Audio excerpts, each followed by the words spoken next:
I've taken the opportunity to let all of this dry. I've cleaned up my paint mess. I did use a heat gun so that I can go on to the next step.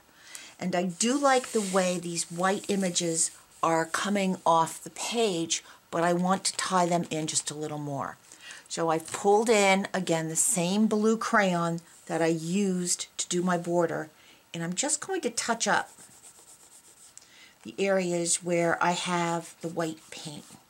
And I'm going to add just a little more blue to make this a little more cohesive. Good. Here's another look at our page with the blue. It's really pulled this page together. And I'm looking at it and saying, I like this card, but I don't like this edge. So I'm going to take my piece of paper, I'm going to add more blue, and smudge it around the outside of this. Just a little bit. I'm not going into this image because I like that image, but I am going over the top of this. Let me turn this so you can get a better view. I am going over the top of this. I'm pleased with the way this page is looking. There are just a few more things that I'd like to show you, and then we will move on to the next element. We're ready for our next step, and that is I'd like you to grab whatever type of fine line marker you happen to have, whether it's a Sharpie, a Uniball, a Copic, a Permaliner, a Pitt pen, it doesn't matter. Whatever you've got that has a fine line. I'm going to show you how we're going to make these images pop a little on the page. My tool of choice for this is going to be the Sharpie. I'm taking my Sharpie and very carefully and very slowly I'm going around this image and I'm defining this image. If things get a little sticky, I keep my cardstock and just clean the tip of my pen every once in a while. I'm also taking the Sharpie and running it down ever so carefully the strip of paper that I've placed earlier. And I'm going to use this Sharpie, and I'm going to continue doing that. I'm going to go right over the paint, and like I said, clean off the tip of your pen, should you need it. I'm going to continue to go around the image. All of the leaves, all of the elements on this little guy, just outline them.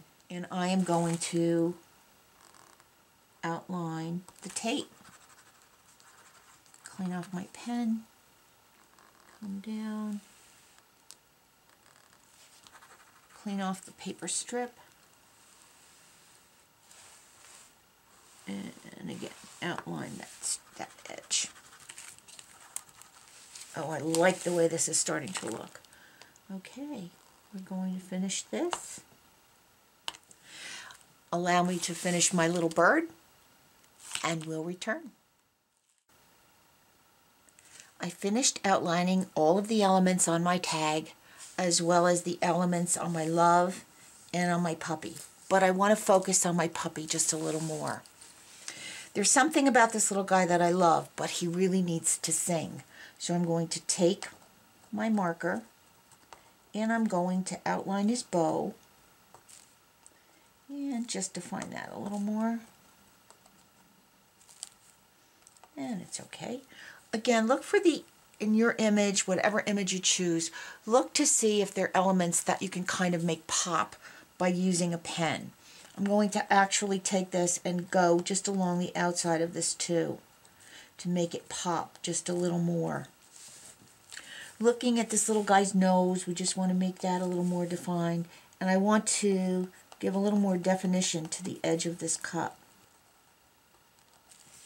We're defining the edge with this marker, a nice extra fine marker, just giving it a little more definition. And this is why having a fine liner is so important as opposed to having a broader tip.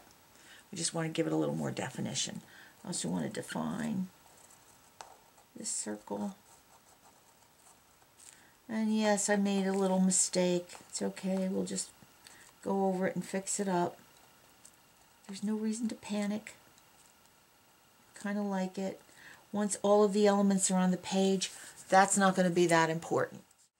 So now I've got a gel pen, a Jelly Roll, white. You can also use a Sharpie poster paint pen, very fine, or some sort of a white marker, but I'm going to give this little guy some whiskers. He needs whiskers. It's the details. The devil's in the details. I'm also going to give him a little white dot in his eyes so that he looks like he's looking right at me.